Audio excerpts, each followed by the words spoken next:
Okay, I'll call this meeting to order. This is a Town of Alpine work session for October 3rd, 2023. Appreciate everyone attending here in person. For those of you at home, Danelle and Jackie in particular, we do have people, they're just sitting in the back. They don't want to be seen for some reason, but we decided we're going to remove all the chairs in the back and move them forward. So, appreciate everyone that came. Tonight's agenda is specifically related to public safety. This is something that is the most important thing we do as a town, public safety. Offering sewer and water are secondary compared to public safety. So we invited the Sheriff Johnson and Bud Clark, and the fire chief is going to be here in just a little bit. But we wanted to make sure that we were communicating with all the different agencies and making sure we're on the same page. And the way that Alpine is growing, as many of you know, Alpine is the fastest growing town in Wyoming, and the trend doesn't look like that's going to end anytime soon. So it's good to, from our perspective, just to make sure that we are doing what's best for the citizens of the town of Alpine and the surrounding areas, and making sure that we're offering the best services from a public safety aspect that we possibly can. So with that being said, I wanted to invite Sheriff Johnson to come up and speak, and we can just talk about where we are currently, and maybe you have a little bit of information on the past, kind of where we were over the past 10 years, get us up to where we are now, and then any suggestions you have going forward on how we can, just stay on top of public safety. It'd be very much appreciated. So, yeah, if you don't mind, yeah, you can turn on that microphone. That'd be great.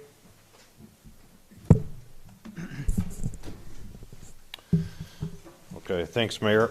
I hope what is kind of expected is just that I'm available as a resource for ideas, because I'm not here to advocate for any one way or another way, but just like you said, talk about the history where we're at now, maybe moving forward. We have had discussions that we have probably grown way past what the original contract for law enforcement services were when it was done, and I don't even know, probably 10 years. It's been a long time. So that contract is for $60,000 a year. It was done at the time in conjunction with Star Valley Ranch, who was in a similar situation with no local law enforcement. I mean, they had coverage from the sheriff's office for certain things, but no contracted law enforcement or no police department. And so we did that at the same time, which enabled the sheriff's office to hire an additional person and enter into contract with Alpine and Star Valley Ranch for some coverage. Since then, things have obviously grown, and it's been, like you said, it's a situation where that's not expected to end anytime soon. So it's time to say, okay, what does the future hold? Is it a bigger contract? Is it to go to our own police department, or some mixture of whatever that entails? And again, I'm not here to say this way is better than that way. Hopefully I'm just able to answer some questions, and some of it certainly is going to be an opinion based on experience, but hopefully something that you guys can think about and even talk to somebody else. And I know from being here when the original contract was done, it's not everybody's on the same page. There's some people that prefer one way or the other. So I'll give you just briefly where we're at as a sheriff's office. So we did add an additional position through budgeting this year. Starting in July 1, we were fortunate enough to fill that position already, which has not been the way things have always been going. It's been hard to fill those positions. Pretty much most of the departments in the state, sheriff's office and police departments, are hiring on a continual basis, especially the bigger ones where they have a little bit of attrition and turnover. They're always looking for people. As you know, the sheriff's office, we have a patrol part, but also our responsibilities are the jail and civil service, and meaning serving civil papers, and also dispatch services. And we have a dispatch, we have consoles here in Afton that are manned 24/7, and we have a dispatch center in Kemmer. In an ideal world, those would all be in one, and it was done that way historically because the inability to get radio coverage through the whole county without having to. There has been certainly improvements in technology, and we can dispatch from one end or the other. So now the issue really becomes a matter of can we hire enough people to staff one or the other and shut the other one down? Right now we do a mixture of the two. Sometimes we'll have two people in one, dispatch both ends, and vice versa. So we currently contract with Alpine, Star Valley Ranch, and Thane for law enforcement services. My recollection is that Thane tried for a while to hire somebody and was unsuccessful, and so that's why we're there. Alpine had a police department for a lot of years. They had a chief and an officer for a long time, went down to a chief, and then and at that point over a period of time decided to contract with the sheriff's office, and that individual moved on to another department, and so that's where we've been for 10 years. I think one of the things that I just put some numbers together just for knowledge and kind of show where we're at. So Kemmer's police department budget, the city of Kemmer, is $967,000 a year. Afton Police Department is $565,000 a year. Diamondville has a two-man department. Their budget is $203,000 a year. Cokeville has a two-man department. Their budget is $246,000 a year. So that gives you an idea of what's being spent in other places with the police department. Our budget, like I said, ours includes a bunch of different things. Ours is $3.5 million on the one side, and we budget out of the jail differently, and that's $1.65 million. We have just over 50 employees at the sheriff's office, covering all ranges from patrol, detention, dispatch, and civilian employees. So the other thing I just want to throw out there, Diamondville, Cokeville, their population is less than half of what Alpine has grown into. So that gives you some idea of staffing. Afton has 4 officers, Kemmer's up to 8 officers. LaBarge, and I don't have their budget number, but they have 2 officers in LaBarge too, and their population is under 400. Alpine 2020 numbers is 1,220. I think it's probably bigger than that now, but Yep. maybe significantly, meaning 50 to 100 more, and that trajectory obviously is still going up. So contract law enforcement is something that's done throughout Wyoming and throughout the U.S. and in other areas that I've been. Certainly contract law enforcement with the sheriff's office. Typically it's with the sheriff's office, but it could be combined with another police department, is pretty common. It's done in a lot of different ways, like the format that we're using now. There's also situations where there's people assigned just to that municipality, basically just to that municipality, but they're still employees of the sheriff's office. And in some cases, they even go as far as where, in this case, an Alpine uniform and the cars say Alpine, but it's all under the sheriff's office, and but they're assigned. It's run like a PD, but they're employees of the sheriff's office. There's also like we're doing now. They're all sheriff's office employees. We contract for a certain amount of funds to cover it. There's other ones that say you have to be here a certain amount of hours. We talked about that in the beginning. That there is a downside to that. There's an upside and a downside. If you have one big incident that like a stabbing, and we have 4 of our deputies here and our investigator, and we spend a bunch of time, you may have used up all your hours in one night, and then you got the week or 2 weeks after that. So we decided it's best we try and respond to everything that happens that we've agreed to that we're going to respond to, and then part of that is we do extra patrols. So we come down here if in downtime, if we're not on calls, we'll come down and do some proactive patrols and just be seen in the area.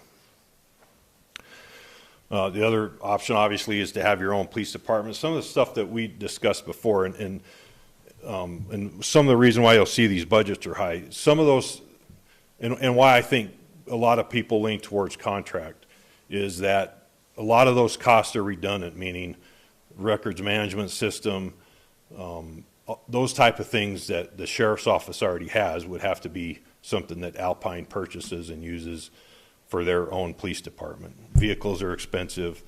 Radios, just the handheld radios that the deputies carry on their belt are over $3,000. The one that goes in the car is over $5,000. Everybody, it's pretty much got to the point that everybody has to have a dash cam in their patrol car and a body cam. It's pretty much expected at this point, which I'm not saying that's a bad thing. It's different than the way I started law enforcement, but that's the way things are. Those things we've just, through COVID money, which is a whole nother story, but we're just committed $250,000 towards body cams and dash cams to update our system, because we've kind of patched it together over time as they quit working and would fix them or buy another unit that doesn't match with the others, because all that stuff has to be also archived, which takes up a lot of room, and a separate infrastructure for that. So those are some of the reasons that contract works for some people. If you have a chief,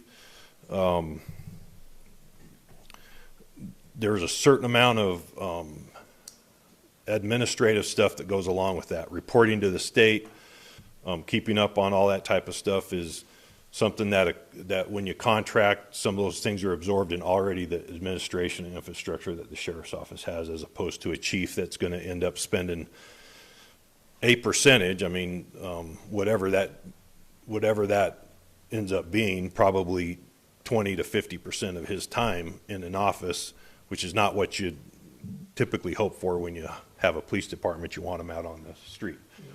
So those are some of the reasons why that contracts work for some people. If you look at what's happening, and I bring up Salt Lake because I started law enforcement there, and with the sheriff's office, sheriff's office basically doesn't exist anymore. It's unified police, and it's they've contract with municipalities, and then some municipalities like Draper had a PD when I was there, and then they came to the sheriff's office, and now they've got a PD again.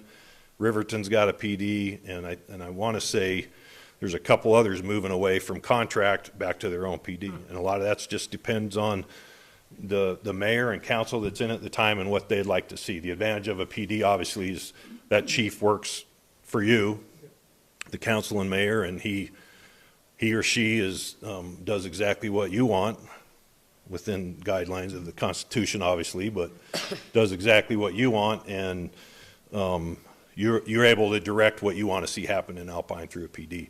Contract law enforcement is a little different, and we have to kind of agree.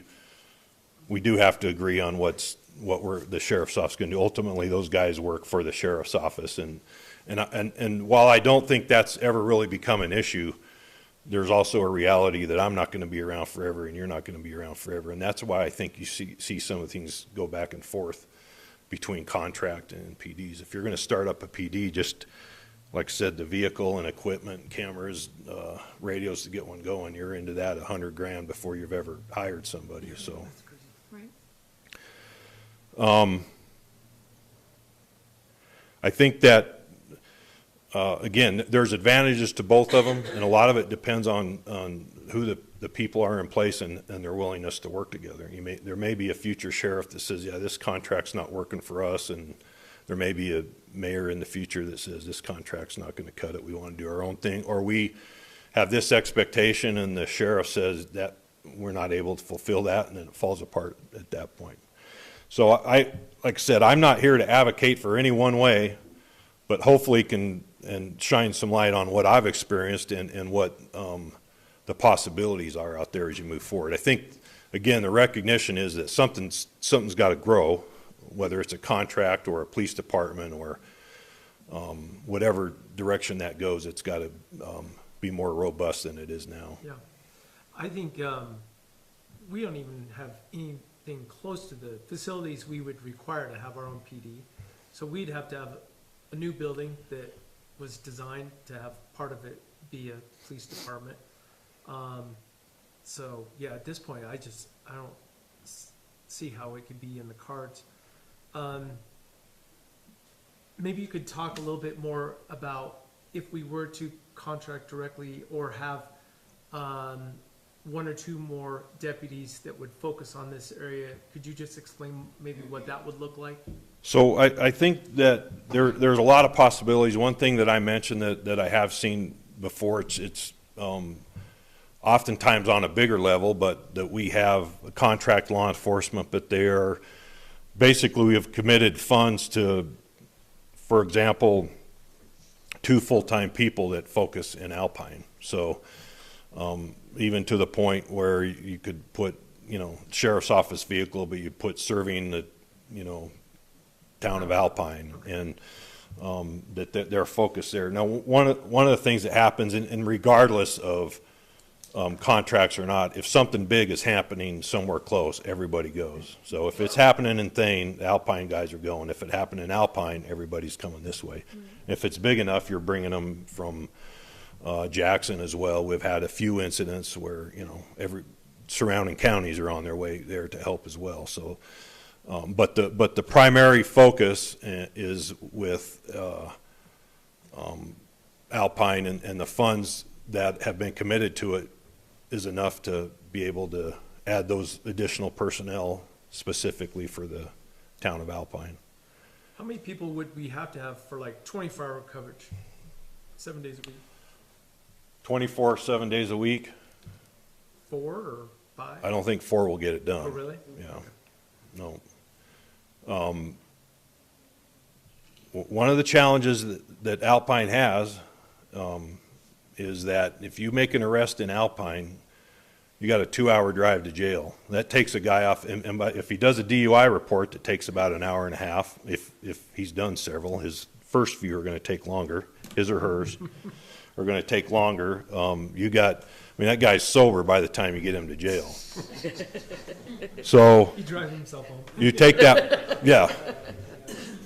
It's like, you drive, I'll finish our report, and so that's a reality that's not going to change with Alpine, but that will take an officer off the road for just drive time, 4 hours, and then that's if you come and do a chemical test. We don't have any testing equipment here in Alpine. We did at one time when there was a PD, but so chemical test is going to go to Afton, where we have an intoxilizer, and then if they refuse and we get a warrant, that's another, add on another 45 minutes to an hour. We got to get them to the hospital, get a blood draw, and then head to Kemmer. So there's that's in the case of a DUI, but any arrest they all go to Kemmer. Right. So I think realistically you're a lot closer to 6 to have actual 24/7 coverage. If you hire somebody and they go to the academy, that's almost 3 months long, and then they have to do in-service training. So vacation, sick, there's all those things that come into it, but it's significant to have the 24/7 coverage. And as we know, housing is an issue. If we wanted to have someone reside in this area, Right. we've gone a long ways down the road trying to get a house built for one of your deputies, and I think we have some momentum on that, but that's always going to be an issue that we have. Right. Yep. you know, I obviously I'm in favor of that. I think it would be good for Alpine. It would be good for us with what we pay. I mean, just the reality is you can't afford to live down here, Yeah. you know. And so you're talking about, so we talk about 24-hour coverage. If you go to an on-call system and they don't live in Alpine and they're getting called out and they're coming from Thane, and that response time is pretty unacceptable in certain circumstances. So that certainly would be beneficial, and I hope we're, you know, like I said, we have made some headway, and I hope we're going to keep working on that. But one other thing I think is worth noting is that another thing that's a little bit unique with Alpine is just up the road, they're paying $30,000 a year more than we are here. So that's a challenge. And over time, we've lost deputies and detention officers to Teton. I could be up in the night over this. My personal feeling is that a lot of those people that left would prefer to stay down here, but there becomes a number that makes sense to go up there. You're raising a family, and it affects your retirement and the whole thing, that they're going to say, look, I don't want to make that drive, but for $30,000 a year, I'm going to make that drive. They're letting them drive their cars. Yeah. Too, so. And that's a result of the same thing. They started, they could drive them to Alpine, and now they can drive them anywhere in Star Valley. Yeah. They pay a small bit on their paycheck to be able to do that. It's kind of a no-brainer. And so that's an additional challenge with hiring in Star Valley for sure right now is the competition from Teton and Jackson with what they pay up there for law enforcement. And it's grown a huge amount just in the last couple of years because they have the same problem. You can't afford to live there. Ironically, all the deputies up there live here or in Idaho. But it's close. That's going to be a problem for them too, because even with what they pay, you can't afford to buy a house in Alpine right now. So, Kind of on that vein,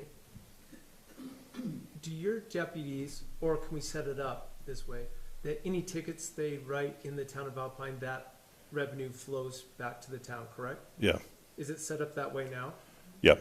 Okay, so, You've probably just not seen a bunch of tickets, but yes, it is set up that way.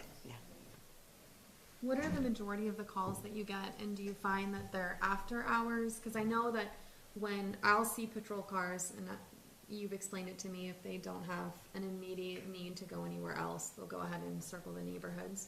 But I see them obviously mostly in the afternoon, and I was just curious, what are your calls look like, and do they happen in the middle of the night? What do the majority seem to be? So, the busiest time is still during the day. Okay. But we have the same calls as everywhere else. We have the domestic violence. High percentage of our calls are alcohol related. With the bars in Alpine, that's going to generate some calls, as opposed to Star Valley Ranch that doesn't really have that. There's definitely a difference there. There's some drug issues. I still remind people it's better than a lot of other places, but any of that stuff is too much. But we've seen a little bit of fentanyl and heroin come in that we never used to have. Weed obviously is around and has been, and with all the surrounding states pretty much selling it legally, that'll continue to be a thing. It doesn't. We be careful how I say it. That we don't spend a whole lot of time trying to track that down, but we certainly deal with that. Right. We look for the more serious stuff or put our resources into that. But alcohol certainly drives it.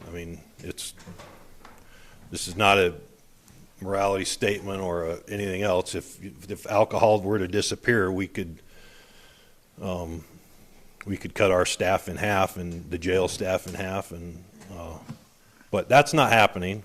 So that's drives a lot of it. And like I said, the calls in the night are typically there's a wide range, but the bars do make a difference in call volume for sure.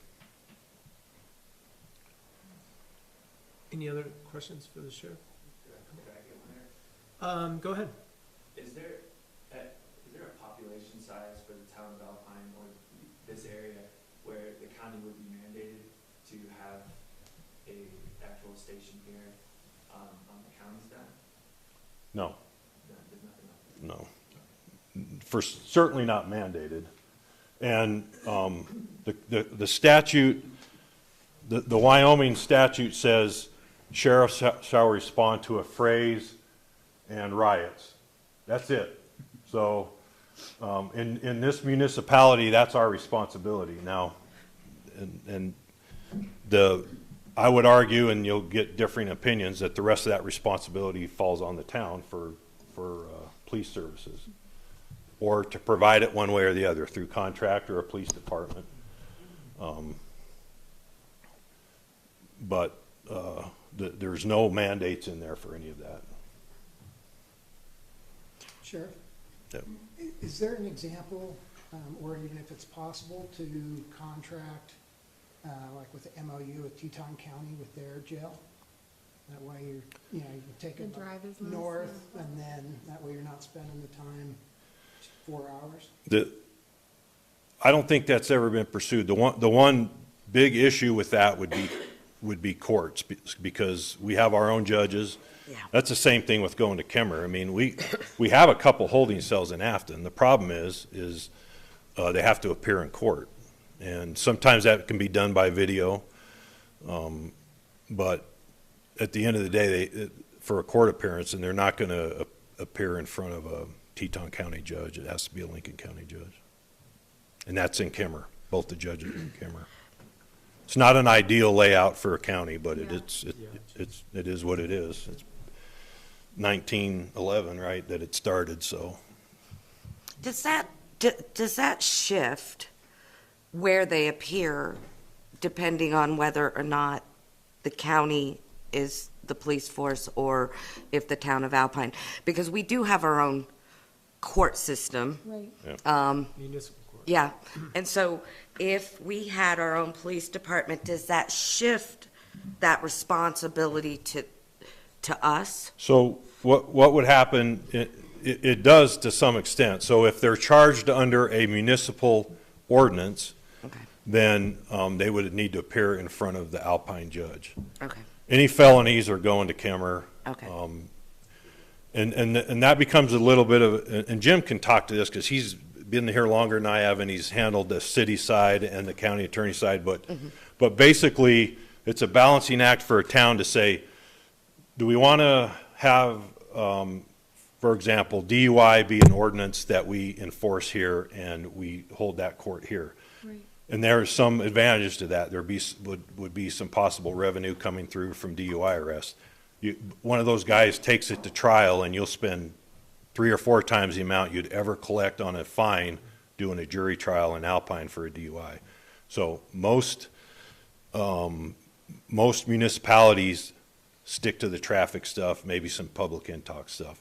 The other thing I'll just mention real quick, and I think Jim's got some points, but is that if they go to jail on a Alpine charge, then we charge the town of Alpine for their stay there.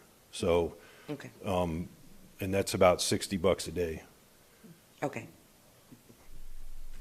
And that's easy money depending on the inmate. Sometimes we wouldn't want to hold them for $600 a day, but it's the standard rate. Jim, did you have some? No, he made Okay. the point is if we do have anything that's jailable, we have to reimburse the sheriff's office for their jail time. So that's why a lot of towns get rid of their jailable offenses. And then also you have the requirement, if there is a jail sentence, they have to be able to have a jury trial, which completely blows your budget. Right. Yeah. Dan, did you have a question? Yeah, so this is just a fiscal question. If the town of Alpine would have, let's say, 7 officers, what's the threshold of financial commitment? 350,000? To contract for 7, Yeah, oh, you're looking closer to $1 million. okay. Yeah. So at $1 million versus having a judge, having your own jail, having your own municipality ordinance, it seems to me that would be a greater financial windfall for you than to contract that way. My Well, judgment. Yeah, we would have to have infrastructure in place, we'd have to have the building, we'd have to have, I mean, to have 7 officers and have our own buildings and the administrative staff, that's one thing that you've kind of mentioned, but the administrative staff, you put someone in jail or in a holding center, you have to have somebody there watching them throughout the night. Right. So you've got to have staff, 3 times the staff, because they'll work 8-hour shifts or whatever, right? This is what's been explained to me. Yeah. So that contract for 7 deputies for $1 million, for us to do it ourselves, could cost well more than $1 million, and we have to have all the infrastructure, like you said, the data Yeah. management. Healthcare, Yeah, and then we're the inmates. right now. Yeah. Not only that, but for the employees, I mean, it's just contracting it out. We're not necessarily having to pay the benefits and all that stuff that you would if they were employees, but. But that's today. Yes. If we take 5 years from now and we see the growth that we've had in the last 5 years, There's no doubt, and that's why we're having that discussion now, because if we take 2030 as the next census, correct? So, Right. let's just say, with a lot of the growth that's going on that we're seeing from developers, if everyone made it happen before that date, and the town of Alpine doubled in size, and we didn't change any of we didn't annex to the south, we didn't annex to the north, just inside the town of Alpine, we grew double in that amount of time. It may warrant that. At that point, we might have the sales tax revenue coming in that would justify us doing that. But it's going to take however long to find somebody we don't have the money to build a jail or the building. Not to interrupt, you Yeah. do not want a jail, trust me. You, Yeah. that is, you need a department of several hundred officers to even Okay, justify. I it. may have misspoke, not jail. No, like- but I'm just saying, I think that was brought up. You do not want to go down that road, trust me. But, and let me add to that, if it's a felony charge, they can't go to your jail anyway. They all go to Kemmer anyway, to district court, so Yeah, but that even is, if we had like a little detention room on the end of Yeah. a, building sort of thing. yeah, it's, the only thing that realistically that you should use that for, and this, again, in my opinion, you can do whatever you want, is to hold them there while you prepare reports and get a chemical test for a DUI or something like that, or you have someone that's gonna come pick them up because you're gonna release them on a citation, but to hold them past that Okay. is, yeah, you don't wanna go down that road. What do you think the point would be for the county to recognize that they need facilities outside of Kemmer to handle this? I mean, a large portion of the county population, and it's growing at this end. I know they're starting to grow finally at their end as well. But at some point, They tried. The county's so large. You Yeah. can't even get the court to come up here, and they have a court facility. oh, interesting. In And it's a circuit court, meaning they're supposed to go to circuit. Gotcha. They don't. And you don't have to say. I'm not going to. I'm not a political person. There you go. So, Yeah. I mean, it is a north-south issue. Right. It really is, so. I do think that, so one of the things that we've talked about, there is a spot in the back of the Civic Center that can be set aside for reports and stuff like that. But it would be basically that. It would just be a remote satellite office to go in there, and so it allows the officer or deputy to stay down in this area and not drive to Afton to complete a report or something like that. We try and do as much as we can mobily in our vehicles, but, they'd be able to have a printer. We bought a couple years ago, bought a new computer and printer and put in there, so that's available. I think the one issue we have right now is the Wi-Fi's terrible, and we gotta, We can probably help you with that. Yeah, we But need to get that. That's a major stumbling block that we can try to. Plus, it would allow the officers to be here Yeah. for a little bit longer as well. I know that you're familiar with surrounding areas with different populations. From the community side, if we went on it more creatively, how have you seen communities try to fill the gaps or just come together to proactively try to help with some of these issues? Has that been something you've experienced? What I've mostly experienced is it's regardless of the direction you go, it pisses off a lot of people on one side or the other. And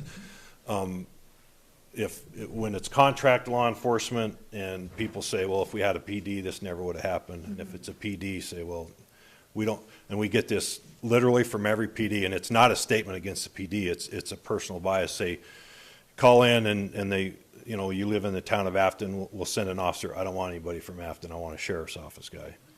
I don't want them coming here because they had some bad experience. Well, Right. they have bad experiences, you know, bad experiences are not exclusive to any certain agency. So I think that in general, again, this is an opinion, in general, Lincoln County is a pretty pro-law enforcement county. I mean, as long as we're not the heavy-handed, you know, driving 120 miles an hour to everything and treating people terrible, which is something that I've never been okay with.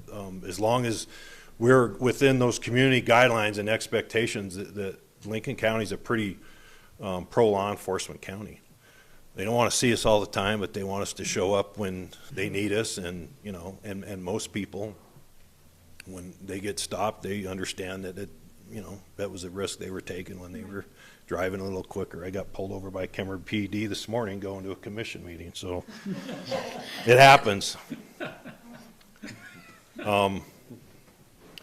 But I don't know that I have any examples specifically what you're talking about. There's certainly things that, you know, I think it was at this, I'm trying to remember if it was at this meeting that, maybe it was at the Star Valley Ranch meeting I went to a couple weeks ago about a neighborhood watch and maybe if that's helpful. And all those things are helpful. I mean, Right.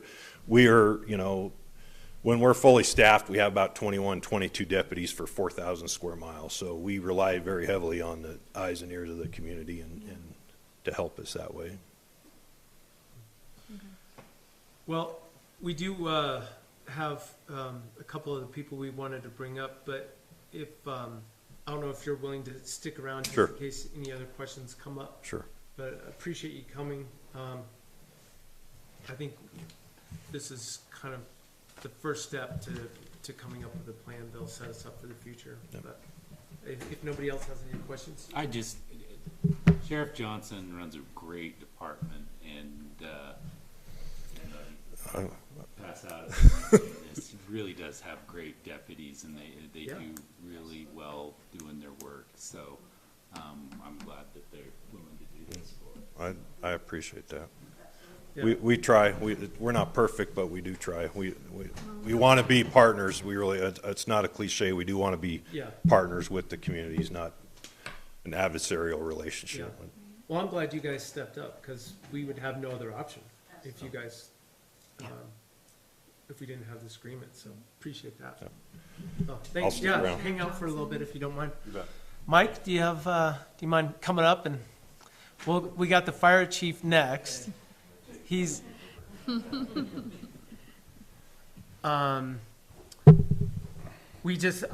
you weren't here, but I just started off by saying, you know, the, Alpine's the fastest growing town in the state. And, with everything that's being planned now, I mean, we could easily double our population in the next 10, 15 years.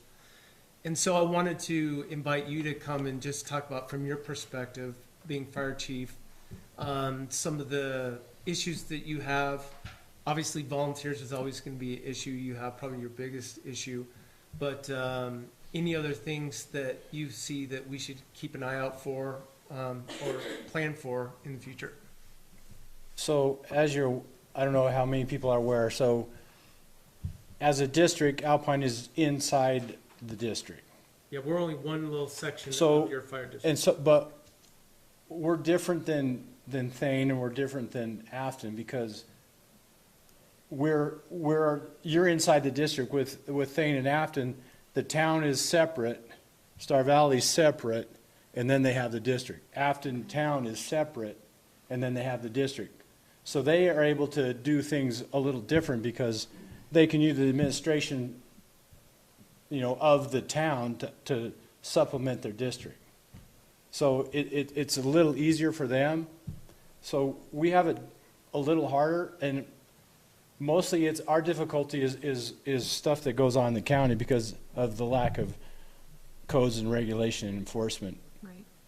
I mean, and I've tried to get the commissioners to come down here. I've taken them down here a year and a half ago, and I don't think they've ever even seen the air park. One of them was amazed. I mean, they don't understand what we're dealing with in the growth. So I can see it coming. I see the plans, and unfortunately, we had the building material explosion with costs a couple years ago. That slowed down everything because there was a lot of plans coming through of all the growth that was coming. St. John's was ready to build.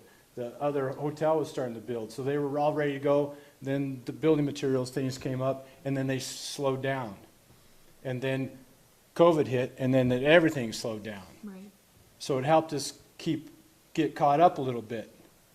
But it's putting a strain on, with volunteers for one thing. Right. And even if we didn't, just to get the equipment that we're going to need to do this. Right now, I have to spend $1 million to get a ladder truck for these bigger buildings, which we needed one even before this, just with the massive buildings at the air park with the living quarters above the hangars, and there's no way to really, mitigate a big fire over there. And the lack of code enforcement, the lack of anybody having to do permits or anything, that it makes it almost a losing battle for us because there's no hydrants, anything on the west side of the runway. There's no sprinkler systems in any of those hangars. There's no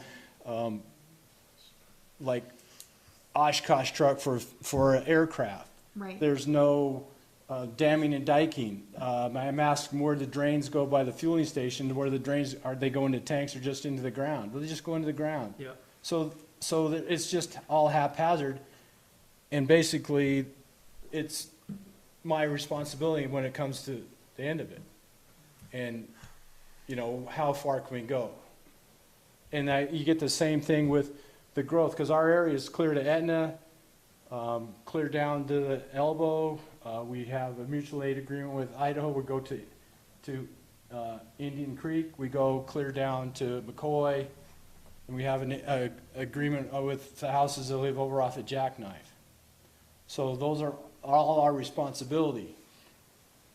So as you can imagine, where am I going to get money for $1 million for a truck, Right. a ladder truck? And then our other apparatus, our newest engine is a 2008. So, where do you get the money? So I've been really wondering why we can't get the towns together and implement impact fees Yeah. to help to start handling some of this stuff.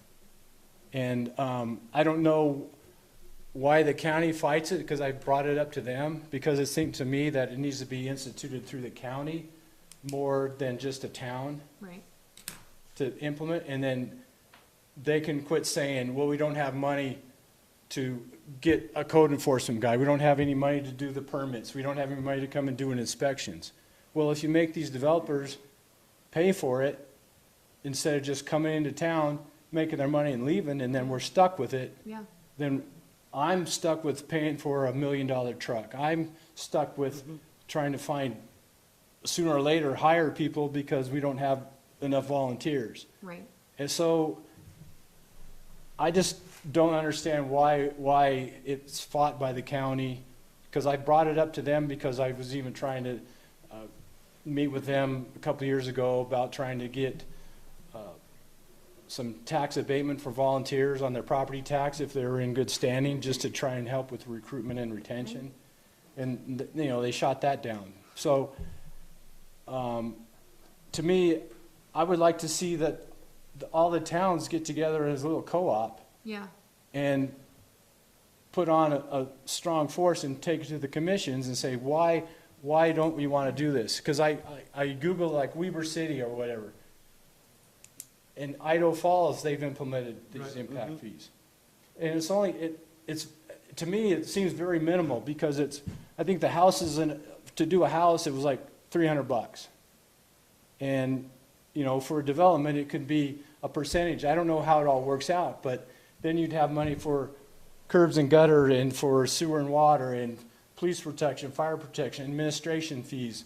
And just like to get to pay a bigger contract with the sheriffs. Yep. In 5 years, if we did impact fees, you could start building a fund to be able to pay for this stuff that's coming up, that we know is coming up. And everything that's stopping us is like, where do we get the money? Right. Where do we get the money? Well, these people are coming in here, They're- putting in their stuff and then walking away. Yep. And it's a bigger deal with the county, because look if you just drive and see all the storage buildings and all the things that they're just coming in here, slamming stuff down, and Yeah. then they're leaving. And then it comes to be my responsibility. And how am I supposed to mitigate this? So that's what I'm thinking about is trying to get rid of the excuses of because, well, it's not an excuse, it's a fact that nobody has the funding to do the stuff that we need to, but we can see it coming. And Right. if we can start moving forward with making the people that are walking away here that are making the money to get a little piece of it. Because to put it in simpler forms, to me, it's just like, if you're gonna run a 10K race, the organizers come into town, you gotta pay an entry fee, because they gotta set up the course, they gotta do the timers, they gotta do awards, they gotta do refreshments, and you pay this fee to go do your thing. It's the same thing. It's like, they're coming into town to do their thing, well, they gotta pay a little fee, because we have to help set it up, and we have to run it when you're gone. Right.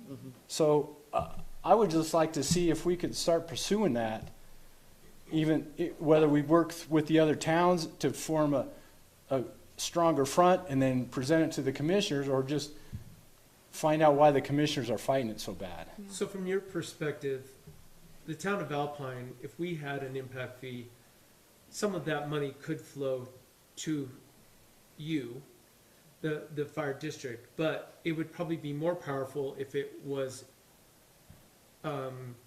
countywide, whatever. Right. Or there's a way that they could. Because track it. I have a bigger problem dealing with the growth of the county than I do with the town of Alpine. Right. Because you guys have code enforcements, you have rules. They don't. Yeah. And so, I mean, you see that big hangar they're putting on the side over by Airport Drive. It's like, Yeah. the Who's other gonna one's service 42 foot tall, and it's like, what do they expect me to do? And there's no hydrants over there. Nobody's told them, hey, you got to have water supply. You have to do this. We can't even get them to put addresses in their houses. Yeah. Mike, with the current equipment that you have, what is the what's the kind of average size building that you can fight a fire with reasonably right now with the equipment you have? 2-story, 30-foot? Well, it all depends. Okay, so that ladder truck's coming, okay? It's a 75-foot ladder truck. It's got 500 gallons of water. And it's only useful on a hydrant system. If you have a water supply. If I don't have a hydrant system, then it's for rescue. Right. Yeah. All it is for ladder truck or high angle rescue over the canyon, over the bridge or something. So it's a pavement queen, and so it's only good at anywhere we have a hydrant. And then we're not talking about a hydrant at Nordic Ranches or Trail Ridge or anywhere else. Those are just like water supply. They're Right. only like It's not 150 gallons a minute. They're not the good ones like in the town that could actually flow over You 500 fight a big gallons a minute. fire in the town, yeah. But what you have now, Right now, on the hydrant system, we can handle any single family dwelling. okay. What about Well, let me throw a little thing into that. Yep. And that's, I've been fighting with the county with that too, about, I'm on the planning committees about the roads and driveways and stuff. So, not just having the water and the manpower doesn't do it, you gotta have access. Right. So I'm trying to say the roads need to be wider, they need to not be as steep. And I'm also telling them that they're planning all these subdivisions and they want it all to be private roads. So they have a 40 house subdivision and they want to connect subdivision to subdivision because we said we need more than cul-de-sacs. We need 2 ways in and 2 ways out, you know, so as we're going in or something, then people can find another loop road or something to come out rather than cul-de-sacs. Well, they want to make them all private. And I said, sooner or later, the county's going to have to own it that they're growing and they're going to have to start making more county roads as main arteries into these big subdivisions. Because as you see every morning, all the private roads, the school buses don't go down county roads because they're not plowed. So if you have a subdivision of 40 houses, you're going to see 40 cars parked at the highway waiting for the bus to come by to drop their kids off. And it's their duty because the county's growing so big that they should at least establish county roads as main arteries into these big subdivisions that are coming up. Right. Because there's some coming up between here and Etna, there's some There's a on the lot. other side of it, and there's a whole Yes. bunch in Afton, so, and they're saying they're not gonna do any more county roads. And those are the only ones that get plowed, and those are the only ones that the school buses go on. And then also, that we can regulate how wide and what kind they are, so that we can get emergency vehicles down. I mean, we had that fire at Trail Ridge in the wintertime. We parked on the main road, and it's wide in the summertime, but in the wintertime, once we stopped there and pulled hoses off, people couldn't leave the subdivision, and then we couldn't get up the driveway, it was too steep and not plowed good enough. It was 700 feet of hose we had to lay up to get to the house. So, but there's no regulations that tells them, Yeah. and we're working on that, but we're working on the roads, but doesn't mean the driveways. Right. As you drive around the communities and see people's driveways, and they're so steep, and you can't regulate, you better keep this thing plowed. I mean, you can't even get the people to dig out their hydrants in the wintertime. So, I guess you don't Have we been doing? you don't need to hear my problem. Have we been doing a good job with that specifically? Yeah, we don't have a problem here. Okay, I mean, the hydrants are already higher, they always have the flags on them. okay. My only thing about impact fees, that if we're driving most of the income for the county with impact fees, I'd like that to come back to us. So, we just need to make sure that if we're bringing in the revenue, that stays within our district. Right. Well, I think that It it would be wherever Good statement. where they pulled I it from. would hope so, but. But I'm not even sure legally, as a district, I can take impact fee money. It wouldn't be for me. You'd have to, Well, it's when you're paid. you'd have to shuffle it. Well. Because like I can't take contributions, I can't, so it has to be, That's a like- flow through the county probably. yeah, it has to be like a gift or, I guess, I don't know. Well, you could create a joint powers board Yeah. and do it that way. Because, so even like right now, so I got a grant for that ladder truck. It was $1 million. So I had to come up with my 25%. So the district has to pay $300,000. And then it's gonna cost me another $150,000 just to equip it. Right. Just to get 6 SCBA's for it is $70,000. Radios and 6 portals, that's $40,000. So that's just to get it certified through NFPA. Okay. And so now you're talking,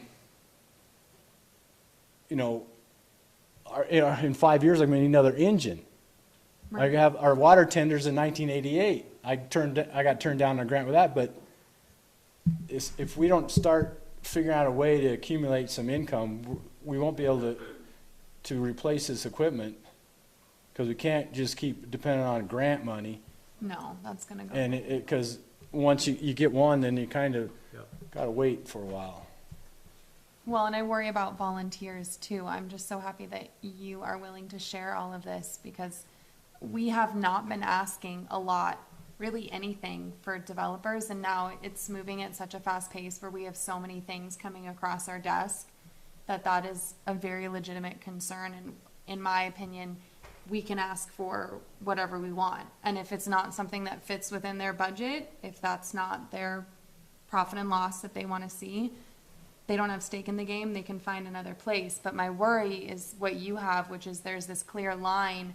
Even if we're able to beef up our infrastructure here, we have to be in communication with the county, because we can't suddenly have this line where we've got great fire service and then suddenly we're left with all the issues that come in from the county. And there's at least 15 large-scale developments that are going in just south of here. And that's, I mean, we're gonna feel that growing Right. pain very significantly. Right, and I see it coming. I mean, just like when I formed that wildland coalition, because it's something with, that people don't understand for this where we sit here, of touching 6 different federal agencies touching us, Right, and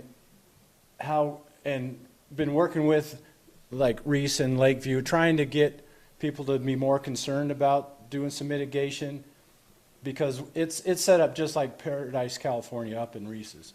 That's And right. the wind goes through there, yeah, and thank goodness you're in the district, because if a fire starts in the district, and I have 24-hour mutual aid with the federal agencies, but after that 24 hours, if it started in the district, I have to start paying for it. Yeah. So, like if you guys were in the district and it started in the town, you guys would have to start paying for it. So I have to keep a reserve there just for that, in case there's a major fire. And a major fire here is gonna shut down this intersection Yeah. for over a week. Nobody's going to Jackson, nobody's going to Idaho Falls, nobody's going to Utah. It's like, and I brought this and we've been working on it, and we've gone a good network, and we've done networking with the Caribou Targhee, Bridger Teton, zone, they're all different zones. We got the BOR, we got the Bureau of Rec, we have BLM, state land. All these agencies are touching us, so wherever it starts, we have to try and get it out. So I have to contact that proper owner of that Right. parcel and get some mitigation on it fast before it turns into a major thing, because it would break us. And it would ruin the town for, depending on how bad it is, because you do the research on like Paradise, California. 3 years later, they're still not up and running to there's normal. still hot spots Yeah. there. I mean, Yeah. they just to get get people to come back in, and the insurance to come and take care of this stuff and get it rebuilt. I mean, Yeah. this bridge is a major Our- area.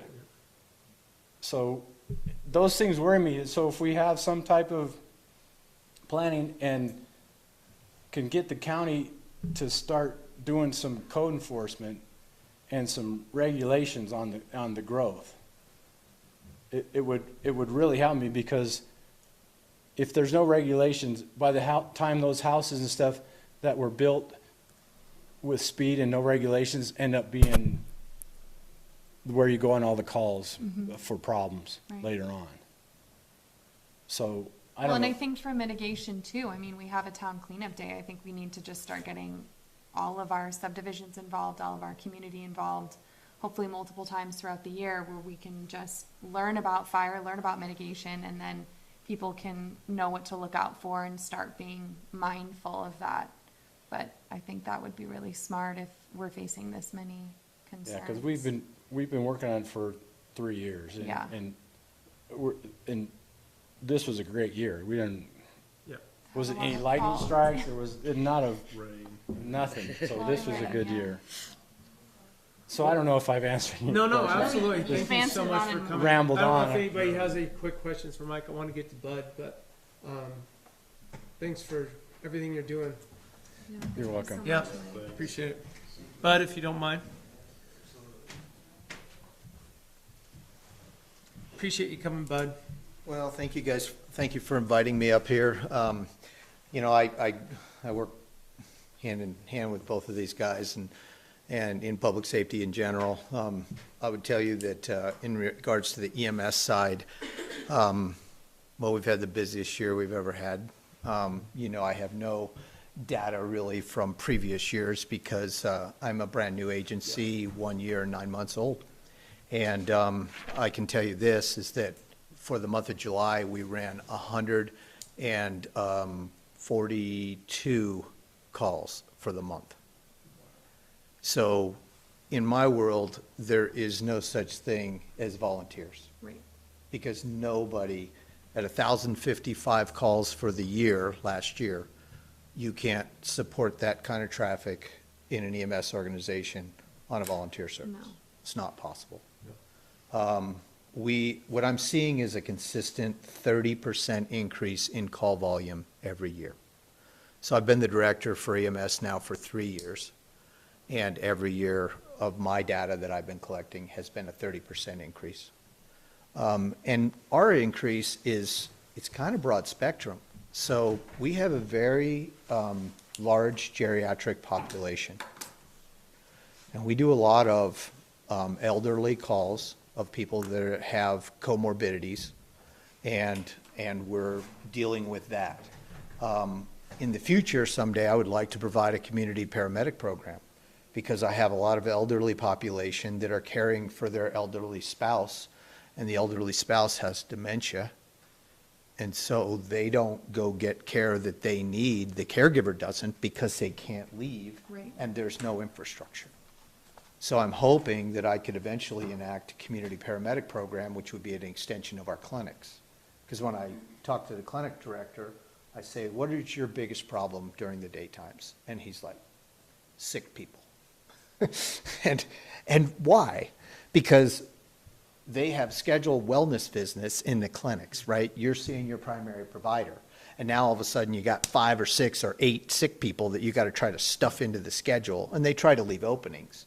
But wouldn't it be great if we could leave those sick people at home and we just send a community paramedic out there? And then we literally do all the diagnostics. We could have an ISTAT with us and pull labs and get your, all of our Chem 8. We could determine, do rapid COVID, rapid strep, rapid, all that kind of thing. So that is like the future. What would it take to make that happen? Take more money, it's all about money. I can talk about budget. My budget right now is probably, well, first off, let me say this. We did a contract that involved Alpine and Star Valley Ranch and Thane. Alpine and Alpine and Thane gave equipment. So you see that I remarked everything, and everything has our color scheme on it. But Star Valley Ranch invested $1.3 million to making your EMS system in this valley. You need to realize that, because there is a county, because I just sponsored a leadership summit for where I had all of the EMS directors from across the state that came to Afton, and we had about 51 people attend that.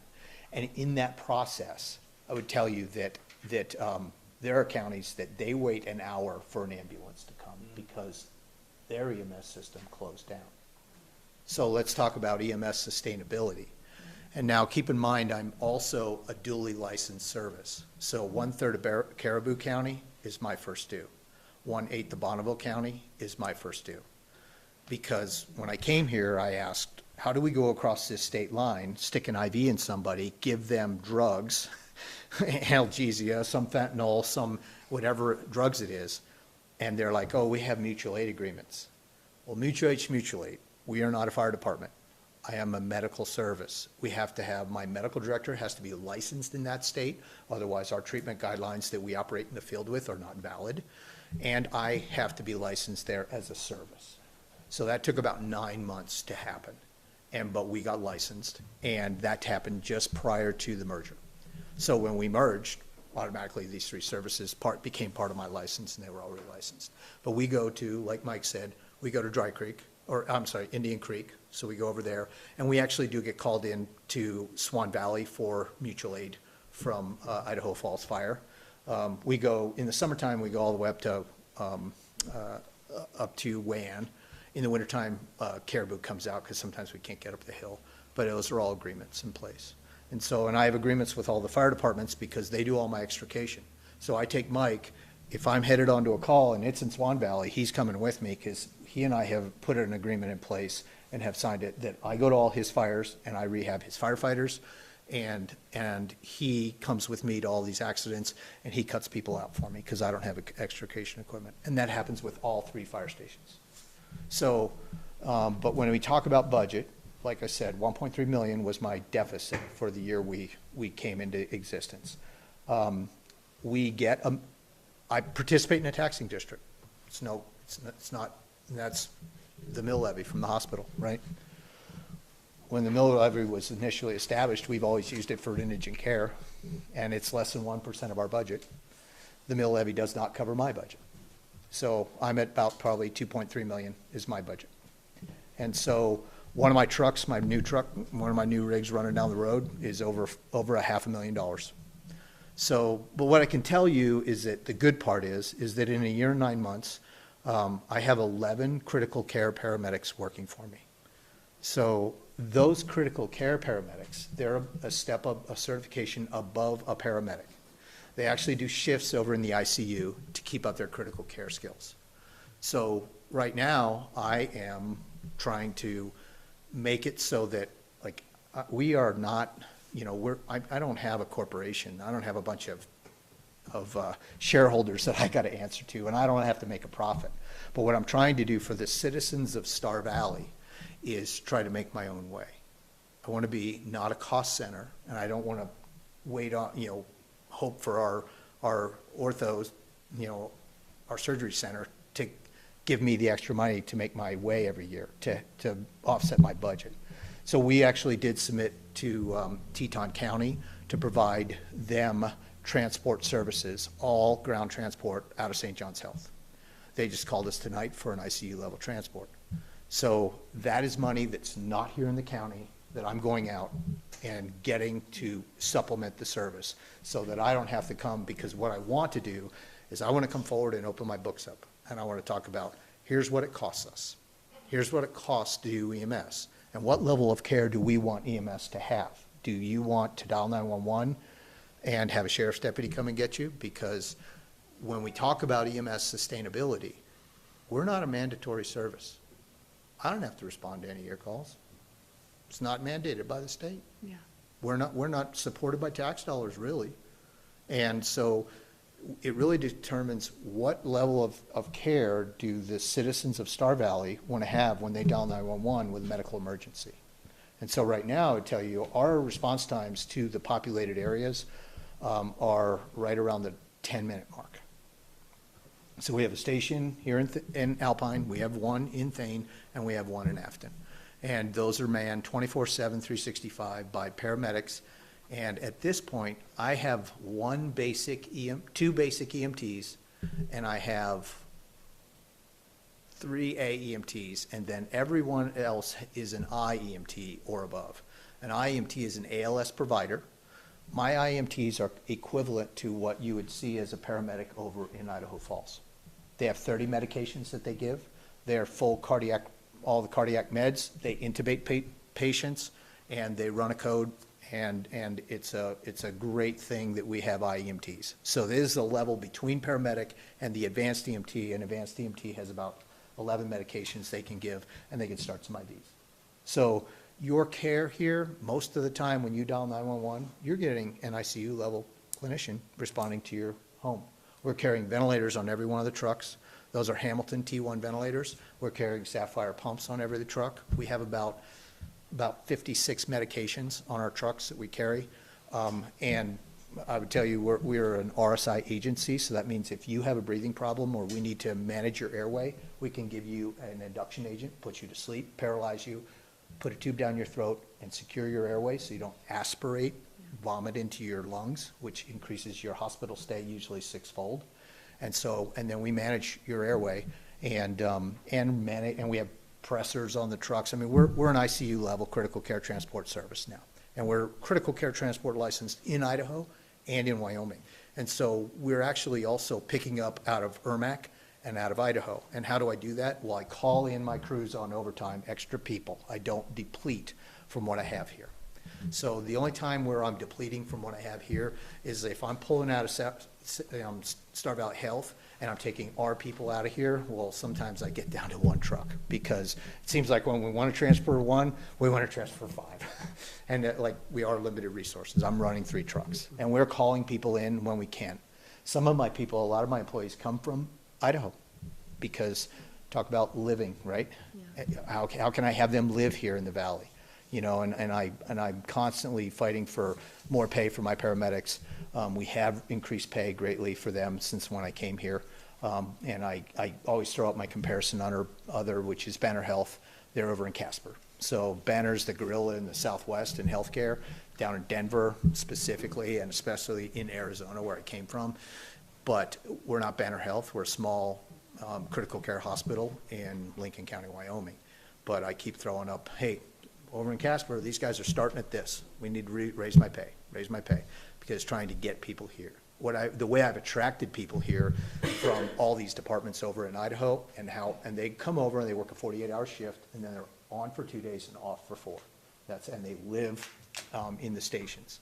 I thank you guys for changing the zoning so we can get our sprinkler system in this old clinic and We haven't done it yet. Okay, well, if you can, my poor guys are up there and they're dreading snowmobile season because at 5 o'clock in the morning, they start every snowmobile and my guys are trying to sleep because they just got back at 4:30 in the morning from transferring somebody to the U.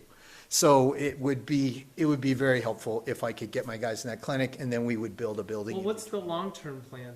I think right now, I don't think we're going to get anything built over there for 3 or 4 years. You guys are going to have an ER that's going to be operating here. And so we're trying to build an ER, a surgery center here in Alpine. And when I'm competing against them and I'm the guy that's the cost center and not making any money, I argue and we try, but I think that we're not going to have a station over there until probably 5 years. And you'll have some housing over there as well, or? It'll be, again, the same Dorms? thing. It'll be the same, a station where I'll have sleeping for 6 or 8 because I'm planning for the future, right? And so if I get this contract where we're doing transports, I'm gonna start running two rigs out of Alpine. I'm gonna hire 6 more crew and then we'll be running 4 crews on 24-hour shifts. What about helicopter services right now? I know there's kind of some contention that is not allowed in the, by the HOA over there where you guys are? Yeah, Or- I was told that by my senior leadership that because I said, hey, where's the helipad at the ER, right? And there's not one. And so I don't know and I was told that there was some contention that they didn't want a helipad there and we were just going to land at the airport. And so if that's the case, it's going to double my transfers. Because then if we got to take a patient out of here, we got to take them, whether it's a helicopter or not. Instead, if it's a helicopter, it lands right there, we wheel them out on a gurney right to the helipad and off they go, right? I'll So tell you, we have a bunch of people in the audience that are from that HOA that you're a part of over there. Okay. And I don't know if they realize that. Okay, that's what I was told. And so Yeah. right now, I put out the edict, and I talked with Mike about this, and I said, hey, don't land a helicopter there. I don't want to be having to be faced with a whole bunch of angry HOA people. I was just trying to get along, and I want to be a good neighbor, but we want to take care of everybody. So that's kind of. We need to discuss that so everyone knows and we're on the same page, because for them to be able to land the helicopter and have a critical patient land right there, it might be the difference between someone living and dying. Yes, I yeah. feel like we live in a helipad anyway. Right, like, you guys have jets Yeah. over, yes, Yeah. maybe it's not that, Yeah, so- but we should definitely talk about it. That saves lives, Yeah, do it. so let's talk about So, that. yeah, so I'm willing to, change whatever, I mean, like I said, that was what I was told by my COO, and I was like, okay, well, all right, we'll do that. But ultimately, I mean, I'll tell you that, like, basically, Star Valley EMS is a flight service without aircraft. We have the same equipment that Air Idaho has on their helicopters. So, and actually, we're just about going to ultrasounds. So we're gonna be carrying ultrasounds on our trucks. So we'll be able to do fast exams on trauma victims and see if there's blood in the abdomen or if there's a pneumothorax. And so ultrasound is gonna really change the way of care in the field. So But, out of my call volume, 46% of my calls, I get zero money. And some of that's because of my contracts with the fire departments, because I go to a fire and I don't get anything for that, and we stand Right. by, and you put miles on the rigs and burn up gas and so on and so forth. But ultimately, it's, I brought Sherry on as she's my EMS office manager, and I have, because my weak side is the billing and that side of things, and she has opened my eyes to unbelievable CMS, the Medicare and Medicaid stuff is pretty brutal. Like, Yeah, it is. Medicaid, we get 14%. So if we bill $1,000, somewhere between 140 and 180 bucks, that's what we get back, and that, we're done. And so, To circle back, you said on the hospital mill levy, you're not seeing any revenue from? well, that revenue comes in. Whatever we got, less than 1% of our budget, that comes in the hospital. Right. My budget just comes out of the hospital. Right. The point is that before when they established the mill levy, we've always used it for indigent care. Okay, So it was always tied up for that. Now, Dan, our CEO, said, well, we could say, all right, that mill levy just goes to EMS. We could do that. But the reality is I'm part of the hospital, and my budget comes out of the hospital. And so luckily, like I said, our surgery, our orthopedic wing makes money. People come here and get their knees done, their shoulders done, and that makes money, and then I'm a deficit. I don't make money. Right. But I'm trying to change that, but on the other hand, and as long as our hospitals can support that, but my concern is, like, you guys got me maybe for 4 more years, and then I'm gonna retire, because I retired once already. And so in my next 4 years, my concern is, because I have a house here, I'm gonna live here. So how do I make this EMS system sustainable into the future? Right. Should we count on Sam Limford and Kevin Stuckey, the 2 orthopedic surgeons, to, hey, go out and do a couple more knees and a few more shoulders, and we'll fund EMS for the year? That's what I'm saying, because there's a public safety entity that I do. I go to accidents that the sheriff's department sends us to, and I go there, and sometimes I put a Band-Aid to somebody, sometimes I transport somebody. If I transport them, then I send their insurance a bill, and they get billed. Our average ambulance bill, down here in town, is like $1,500 maybe, depending on.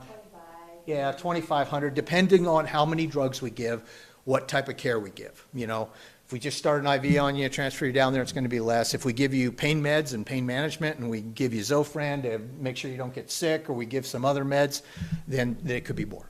But ultimately, it really comes down to EMS sustainability. And so do we count on the hospital and Star Valley Health to stand up our EMS organization?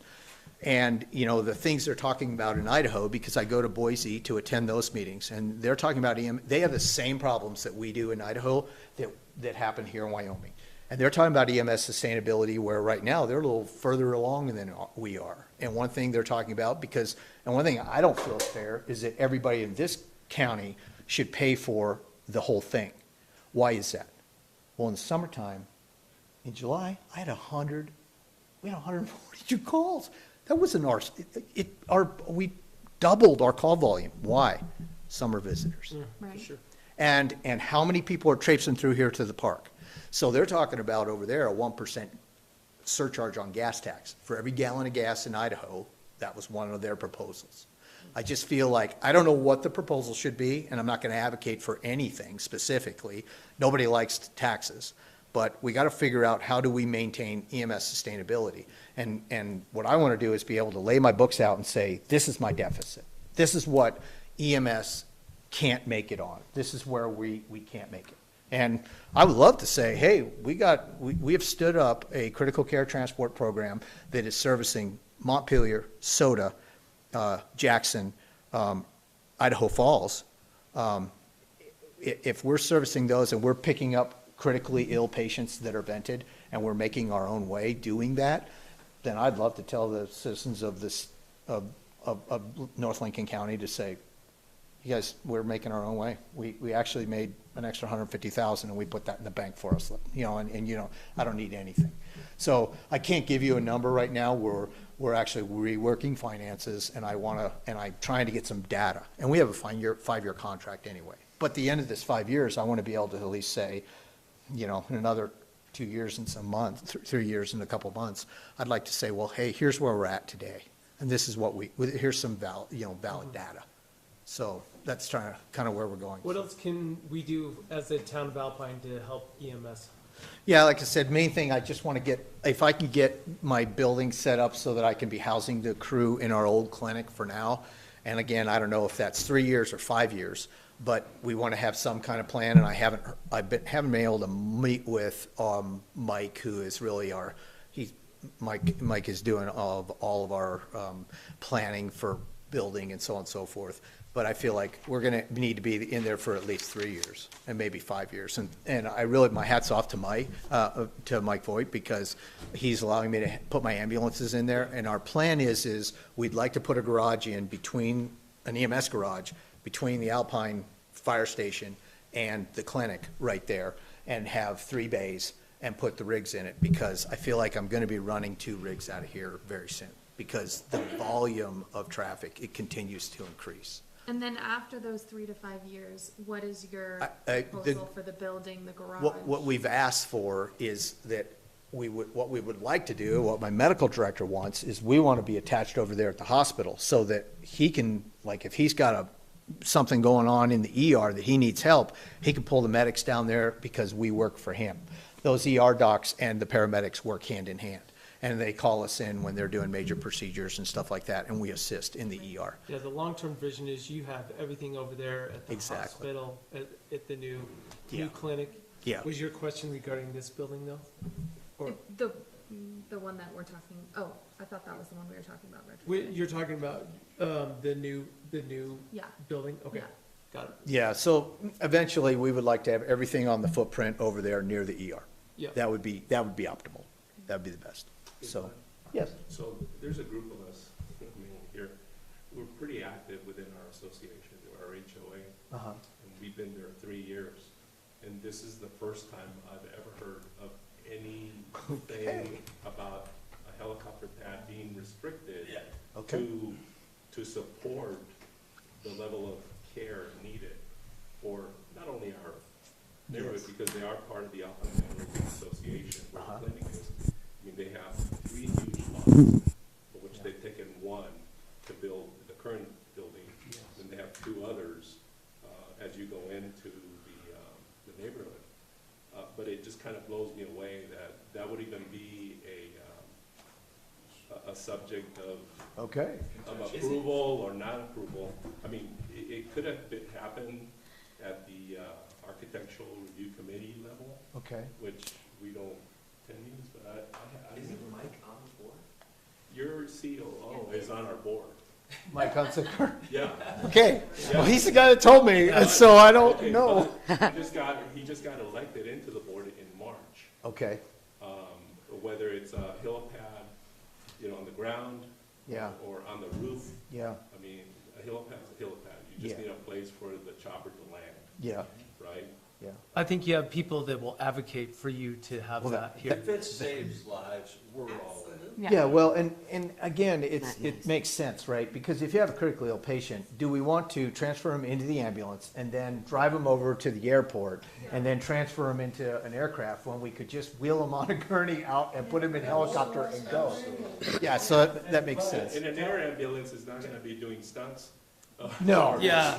Or low flying. No. And then skip the brakes and stuff, No. these And are they'll be people in and that out. are- No, they'll have a set approach path into that, Well, and then set one of up the things I'm departure. talking about is, he loads the patient in at the ER and drives them over to the air park, they're getting the transportation fee again. Yep. That's the other part, is that I'm gonna double, basically, when we get a fixed wing transfer, right?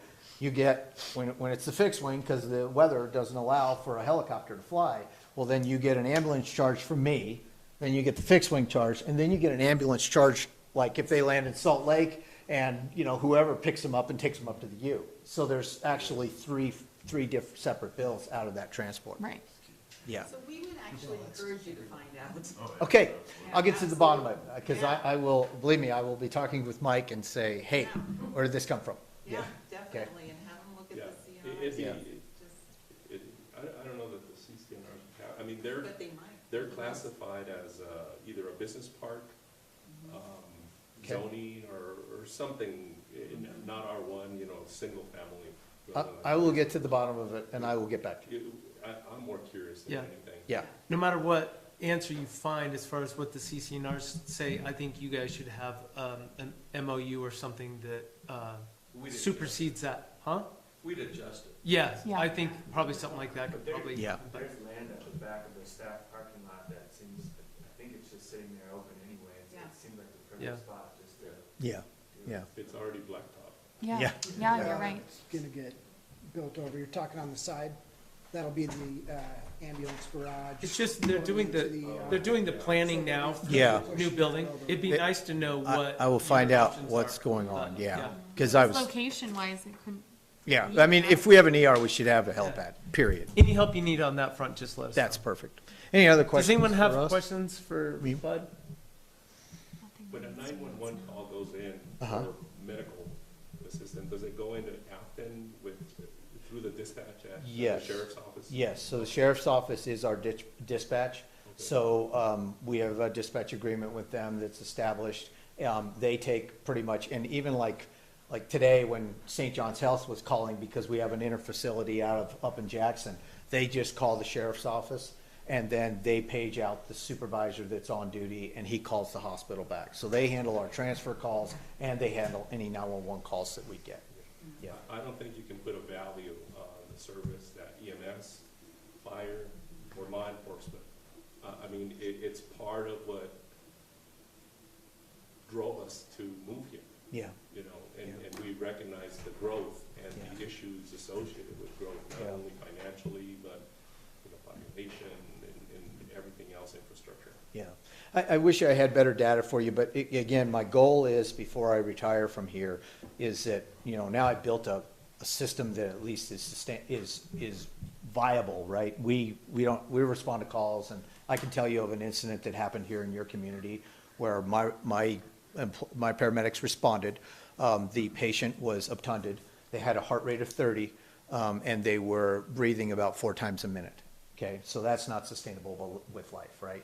So what we did is there was a problem with the pacemaker of the heart, so we externally paced this patient. Then we intubated them and put them on our ventilator. We then went to Afton to the ER for stabilization. In that process, their blood pressure was very low, and we hung a drug called Levophed or Norepi, and that increased the blood pressure. We got up there, Dr. Brown was on duty, he pulled some labs. We looked at all those labs, we hung a couple additional medications. The weather was horrible. So, of course, it always is, right? And no aircraft were coming. So we then put this patient into our ambulance and we transported them all the way over to Ermac. When they got to Ermac, they went to the cath lab. They got a temporary pacer, and that night in ICU, they were talking with their family. That, So like, there were air transfers. in little old North Lincoln County, Star Valley, Wyoming, Right over there, yeah. this person survived that. And I'll tell you, it was the work of my paramedic here on scene that recognized that they needed to overdrive pace using our external pacer on our monitor, and then intubating and managing the airway and recognizing that we needed a pressure. And again, we shoot for certain, like we call it a MAP. It's a mean arterial pressure. We want to keep the pressure to a certain amount because it perfuses the brain. And they did all that. It was really an incredible case. Anyhow. Well, there's another story that came up recently, and it's part of the reason why we wanted to have this meeting. But some of you may or may not know, but there was a stabbing recently in the town of Alpine.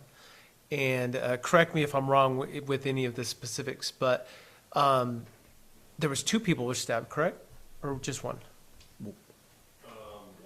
One. Okay, one person was stabbed, but we had 2 suspects, 1 person was stabbed.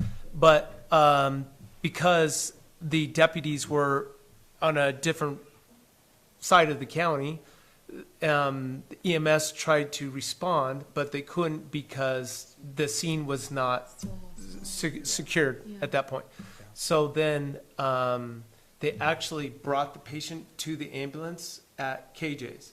Mm-hmm. So that's an example of why we think this is important. So, Yeah. That's not to say anything bad about your deputies or where they were or whatever. I'm just saying situations like that. Yeah, I mean, it's the same, he's got the same issues that I have. I have, what did we say in our status? 200 and, like 45 square miles is what I cover. Yeah. So, and like, maybe some of you have seen, we created a backcountry ambulance.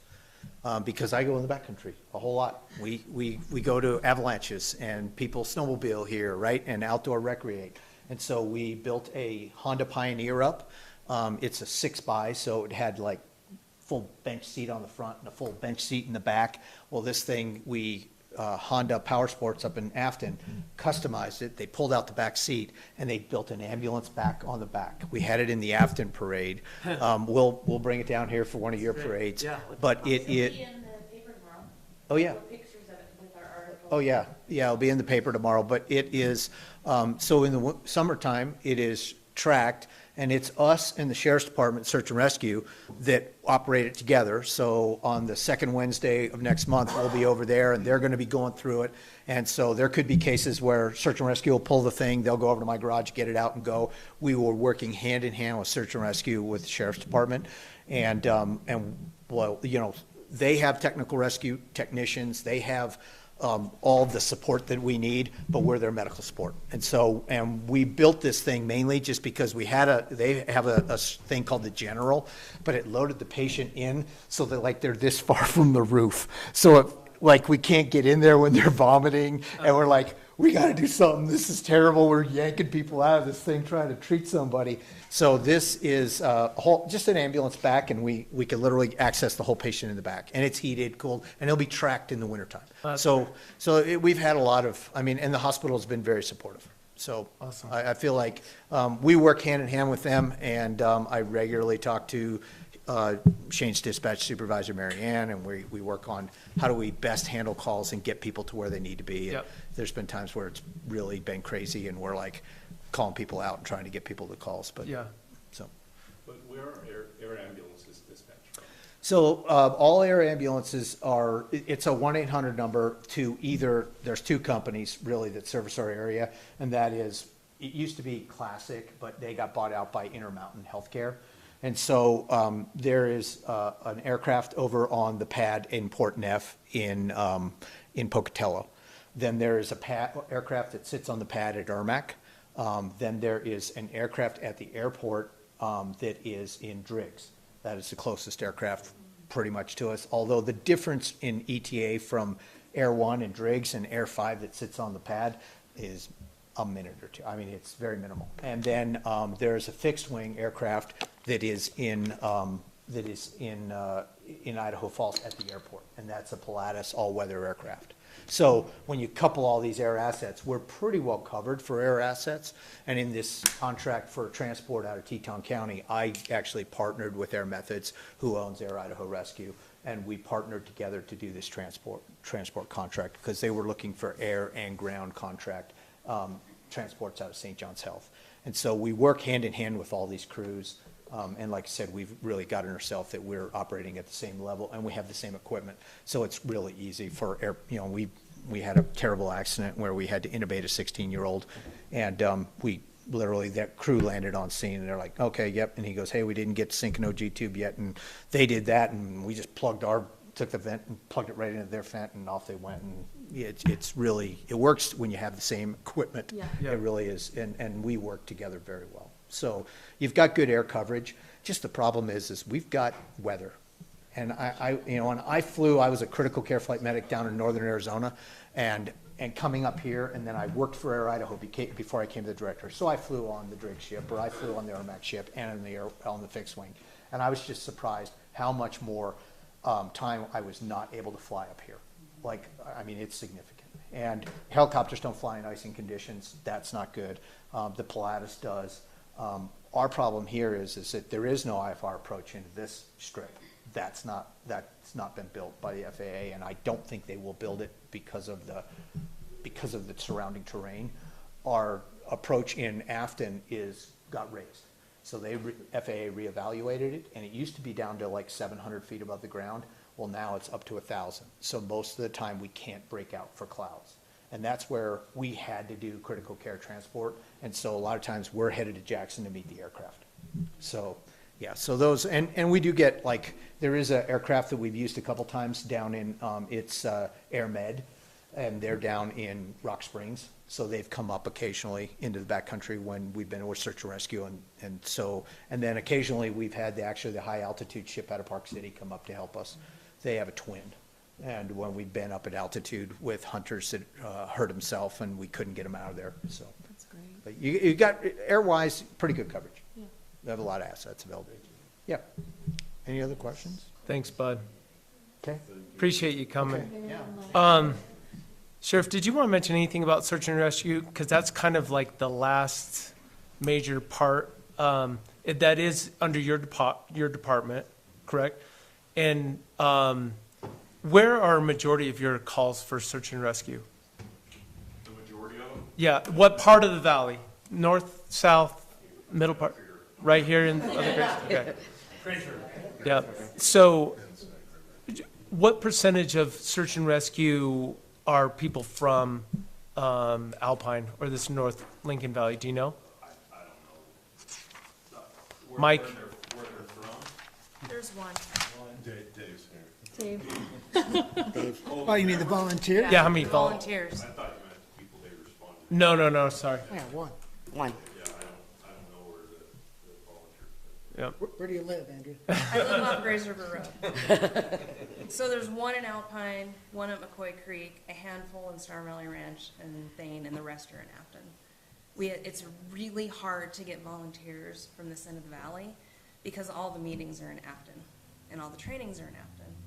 And that's because the building where they house their equipment and have their meetings that was donated is in Afton. So it makes sense. They have a lot of equipment, they have a lot of trucks. But it's hard, and they would love to have more volunteers on this end of the valley because they have to go in at least a pair of two. So if the one I live with, can go get the boat out, but he can't put it in the water. He has to sit there and wait for the Till rest of them to somebody show else up. shows up, right? So if anybody's interested, Yeah, this is kind of a call out to, we need volunteers. Mike needs volunteers, search and rescue needs volunteers. Everybody needs, We're gonna be calling on a lot of people, so Yeah. anyways. and it's, we should get the qualifications. And that's how, like, we put an agreement together and we have a backcountry response model. And I actually went and sat with the leadership, over at Search and Rescue, and I said, okay, give me your, how do we do this? How do we do this together? And so we actually are establishing incident command. I just had a meeting with the commander, Matt McMurdo, the other night, and now we are going to operate all of our backcountry calls will be on search and rescue frequency. Because what was happening is there was not being a relay between ours and again, the sheriff dispatcher, the one person in there that's trying to answer 911 calls, running search and rescue traffic, running EMS traffic, running law enforcement traffic, they're overwhelmed.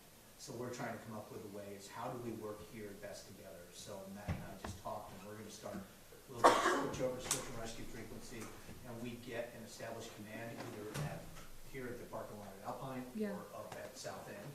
And then we will only send people, again, we go back in pairs. And so this year, what's happening is I'm buying a snowambulance. The search and rescue already has a snowambulance, and I've got a problem with all my medical gear getting soaked. So we are gonna pull the snowambulances and put our medical gear in there, and then they will respond just on their snow machines and their toboggans. And so we're trying to operate together in a way that has never been done before. And you know, and of course, when you change anything, change is scary. Right? And we keep hearing, EMS is taking over search and rescue, and I'm like, that's never going to happen. No. I don't have the budget for, I don't have any technical rescue technicians, I don't have slip water guys, I don't have anybody that operates a jet boat. Come on, we're doing this together. So that is never gonna happen, but we wanna provide the best patient care in that country. Yeah. So it's been a real good working, I mean, we've made a lot of changes here, and last winter, we worked really well together. We did several backcountry rescues on snow machines, and so, we've got a sled, and we're gonna pull the Big A on skis this year. We'll see how that goes. Nice. Yeah, so. Well, thank you all for coming and appreciate the conversation and lots of food for thought, for sure. We'll have to kind of come up with a plan of hitting some of these points that we want to hit.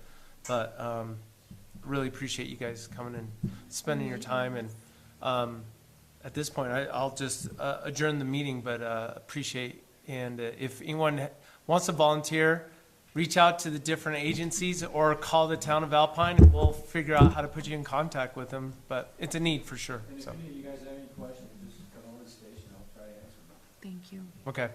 Thanks a lot, you guys. Appreciate it. Turn off your mics.